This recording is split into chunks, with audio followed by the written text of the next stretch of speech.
Cina saat ini berusaha untuk menaklukkan perdagangan dunia. Pada tahun 2013, Cina mulai memperluas pengaruh wilayah negaranya melalui proyek konstruksi besar-besaran di Pakistan, Sri Lanka, Bangladesh, dan Maladewa yang menyebabkan kekhawatiran di pemerintahan India. Dengan kekhawatiran tersebut, India mulai meningkatkan partisipasinya dalam Quad yang berisi 4 negara yaitu Amerika, Australia, dan Jepang. Cina mulai membuat jebakan finansial dengan memanfaatkan negara-negara yang lemah ekonominya seperti Pakistan, Myanmar, dan Sri Lanka. Kemudian Cina mulai menghabiskan miliaran dolar untuk membangun kilang minyak, jalur kereta api cepat, bahkan jaringan pipa gas untuk membangun rute perdagangan alternatif di sekitar India. Dan yang terakhir, Cina membuat proyek strategis jalur kereta api yang menghubungkan Cina dan London. Kemudian, Cina mulai membuat lagi jalur kereta api dari Cina ke Iran melalui Kyrgyzstan, Uzbekistan, Turkmenistan, dan diakhiri di Teheran, Iran. Itulah yang dilakukan Cina untuk menjadi negara adidaya di bidang ekonomi. Dalam hal ini, Cina ingin mengalahkan India dan akhirnya mendapatkan keuntungan militer dan ekonomi atas Amerika Serikat.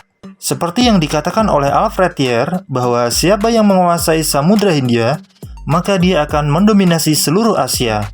Mengapa bisa seperti itu? Jika kita lihat di peta, di Samudra Hindia terdiri dari 28 negara yang membentang di 3 benua, mencakup 17,5% dari luas daratan di dunia. 21 negara termasuk dalam asosiasi yang disebut Indian Ocean Rim Association (IORA). Beberapa negara di antaranya adalah Australia, Bangladesh, India, Indonesia, Iran, Kenya, Malaysia, Oman, Singapura, Afrika Selatan, Sri Lanka, Thailand, UEA, dan Yaman. Dan asal kalian tahu, negara-negara ini di Samudra Hindia merupakan 35% populasi dunia atau sekitar 2,6 miliar orang. Samudra Hindia merupakan rumah bagi negara-negara dengan pertumbuhan tercepat di dunia. Dan yang kedua, Samudra Hindia merupakan wilayah yang paling strategis karena terletak di persimpangan perdagangan dunia. Samudra Hindia sendiri menghubungkan ekonomi internasional dari Atlantik Utara ke kawasan Asia Pasifik. Samudra Hindia merupakan jalur laut utama yang menghubungkan Afrika, Timur Tengah, dan Asia Timur dengan Eropa dan Amerika yang terletak di Samudra Hindia itu sendiri. Apakah kalian tahu hal yang paling mengejutkan dari Samudra Hindia? 80% dari perdagangan minyak laut dunia hanya melalui 3 jalur sempit di Samudra Hindia. Jalur ini berada di Selat Hormuz, Selat Malaka, dan Selat Bab el-Mundib. Seperti yang bisa kita lihat, jika kita menghentikan jalur ini, maka bagian utama dari perdagangan dunia akan berhenti. Selat Hormuz diapit oleh Teluk Persian dan Teluk Oman. Lalu, Selat Malaka diapit oleh Semenanjung Melayu dan Pulau Sumatera, Indonesia. Sedangkan Selat Bab el-Mundib diapit oleh negara Yaman, Semenanjung Ara, dan Eritrea, yang menghubungkan Laut Merah ke Teluk Eden. Selain 3 selat tersebut, terdapat 4 kanal yaitu Kanal Mozambik, Kanal Swiss, Selat Sunda, dan Selat Lombok. Kita ketahui bersama bahwa Cina sangat dekat dengan titik-titik tersebut. Dengan menempatkan penjagaan di Pakistan selama 40 tahun, Cina mau mendominasi Selat Hormuz. Dan Cina mulai membangun infrastruktur dan jalur kereta api menuju Iran untuk membangun dominasinya atas Selat Babel di Kanal Swiss.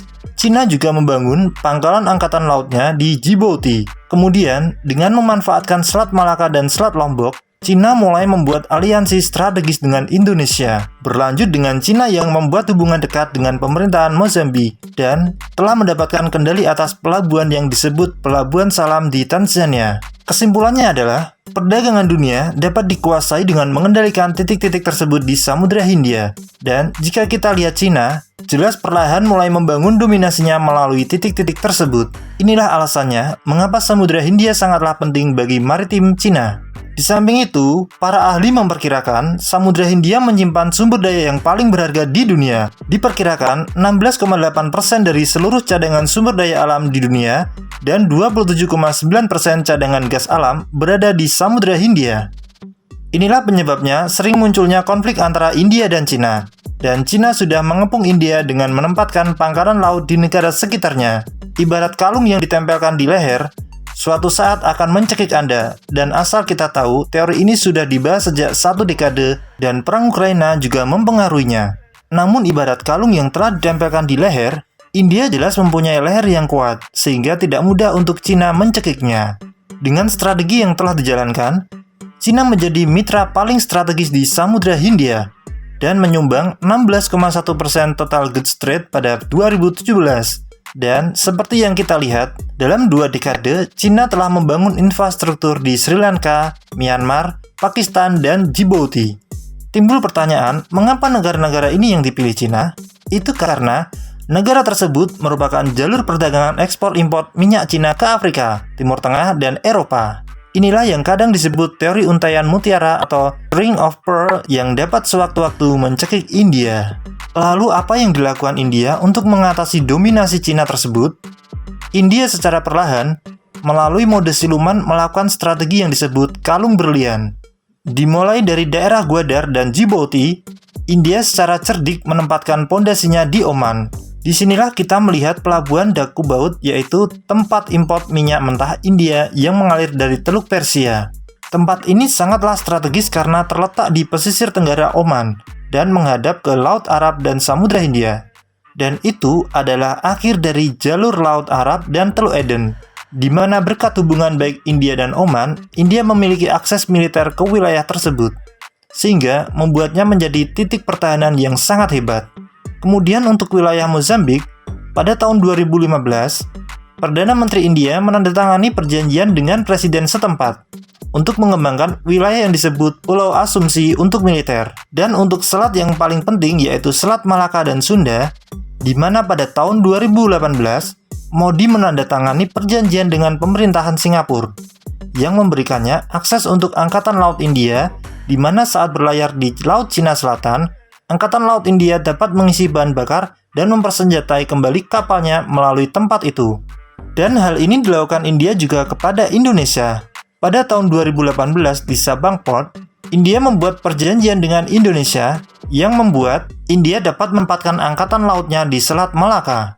Jika kita lihat bersama, 70% minyak Cina dan 60% jalur perdagangan Cina melalui Selat Malaka.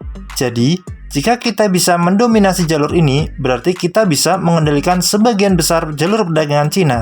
Dan India mempunyai hubungan baik dengan Indonesia dan Vietnam, di mana India juga banyak menyuplai persenjataan ke Vietnam, dan India telah menandatangani kemitraan strategis dengan Vietnam tahun 2016.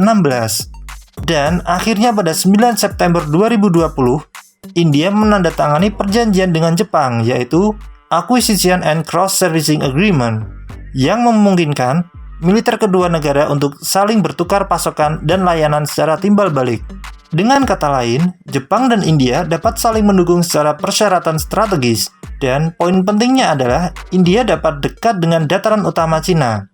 Kemudian strategi kerjasama India dilakukan dengan Mongolia dan Iran. Jika kita menghubungkan strategi militer India dengan titik-titik, bisa kita melihat bahwa kalung yang mengelilingi Cina yang suatu saat dapat digunakan jikalau terjadi konflik bersenjata. Jadi itulah yang telah dilakukan India untuk tidak membiarkan sang naga Cina untuk lepas dengan bebas di samping tetap menjaga hubungan baik dengan Cina.